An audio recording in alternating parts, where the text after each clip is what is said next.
से रियासत का दर्जा छीना यहाँ गया और उसके टेरिटरी वाले कि ऐतिहासिक रियासत को तोड़ फोड़ करके डाउनग्रेड करके यूटी बना दिया गया और जहाँ का स्पेशल दर्जा ख़त्म किया गया आज ही के दिन 2 साल के बाद आज हम पूछना चाहते हैं भारतीय जनता पार्टी और केंद्र की सरकार से कि क्या बदला और क्या पाया।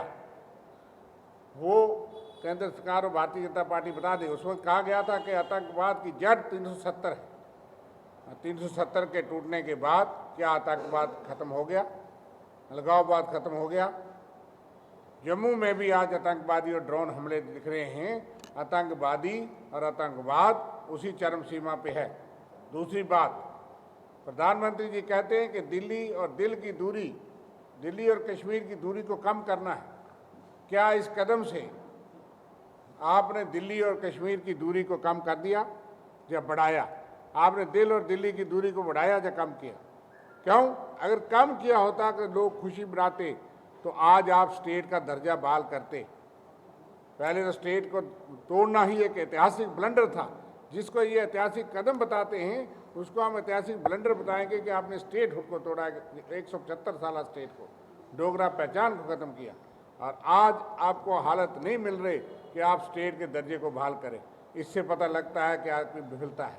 तीसरी बात, आपने कहा था कि फ्लड गेट्स खुलेंगे, विकास के बहुत बड़ी बिग इंडस्ट्रियल हाउसेज आएंगे, जबकि 370 के होते हुए भी यहाँ पे कानूनी प्रावधान थे कि लॉन्ग टर्म के लिए लीज लेकर के Chenab textile, Hindustan machine tools, यहाँ ओबराय होटल, कितनी चीज़ें इन्वेस्टमेंट हुई, कोई रुकावट नहीं थी, लेकिन हालात सामान्य नहीं थे। आज भी हालात सामान्य नहीं है, कोई इंडस्ट्रियल डेवलपमेंट यहाँ नहीं हुई। और कौन सा एम्प्लॉयमेंट पैकेज जो है वो प्राइवेट सेक्टर में नौजवानों को मिले? कौन से गवर्नमेंट चैप्टर में आपने 50,000 नौकरियों को वादा अगस्त में किया था सत्यपाल मलिक ने? 3 महीने के अंदर, आज 2 साल के बाद बताएंगे कितनी सरकारी नौकरियां नौजवानों को दी गई। और अगर हालात सामान्य होते, आप कहते थे हम कश्मीरी पंडित्स को वापस ले जाएंगे, क्या आप ले जा पा सके?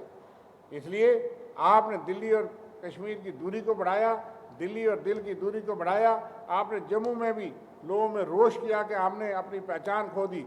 जम्मू का तजारत जो है वो पंजाब, हरियाणा और बाहर के लोगों के हाथों जा रहा है। रेत, बजरी और ईंट तक जो है वो जम्मू कश्मीर के जो व्यापारी, जब ट्रेडर्स, जो लोग काम करते थे, रोजगार कमाते थे, वो भी बाहर जा रहा है। आपने शराब के ठेके दिए, गली गली में शराब की दुकानें खुल रही हैं। ये गिफ्ट है भारतीय जनता पार्टी का, 370 तोड़ने का, स्टेट को ख़त्म करने का और ड्यूटी बनाने का। इसलिए हम ये कहते हैं कि फौरी तौर पे स्टेट हुड को बहाल किया जाए, स्टेट का दर्जा बहाल किया जाए और यहाँ पे ज़मीन और नौकरी के लिए जो हक हैं लोकल्स के लिए, जहाँ के नौजवानों के लिए महफूज रखे जाएं। देश की 10 और रियासतें हैं जिनको किसी न किसी कानून के तहत, आर्टिकल 371 के तहत या किसी लीगल या स्टैट्यूटरी कानून के तहत इस तरह के प्रावधान रखे गए हैं कि वहाँ बाहर के लोग जो है वो ज़मीन और नौकरी नहीं ले सकते। फिर जम्मू कश्मीर के सारे अधिकार क्यों ख़त्म किए गए? और इसलिए हमारी आज जो है ये स्ट्रगल जारी रहेगी। हम आज के दिन को जद्दोजहद का दिन मानते हैं। जब तक ये हम हासिल नहीं कर पाएंगे, आज हम प्रतिज्ञा लेते हैं, कांग्रेस पार्टी सड़कों से लेकर संसद तक स्टेट हुड के लिए और लोगों के अधिकार के लिए, ज़मीन और नौकरी के अधिकार को महफूज करने के लिए जद्दोजहद करेगी।